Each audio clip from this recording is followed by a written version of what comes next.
Paano humaba ang buhay ng dialysis patient? Basta hindi diabetic, sigurado pwedeng tumagal sa dialysis ang buhay ng isang dialysis patient, no? Pag high blood, ibalanse lang ang pagkain lalo na ng mga maaalat, ng mga meat. Sa pag-inom naman ng tubig, yung kaya lang ng katawan para di umakyat sa puso at sa lungs. Umiwas sa mga impeksyon, panatilihing laging malinis ang ating katawan.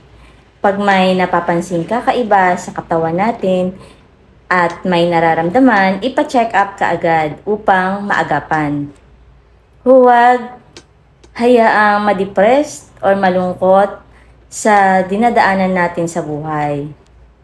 Maghanap tayo ng mapaglilibangan at laging ngumiti, magdasal, at patawarin lahat ng mga nagkasala sa iyo at humingi rin ng kapatawaran sa mga nasaktan natin. At syempre, huwag kakalimutang inumin ang ating mga maintenance na gamot.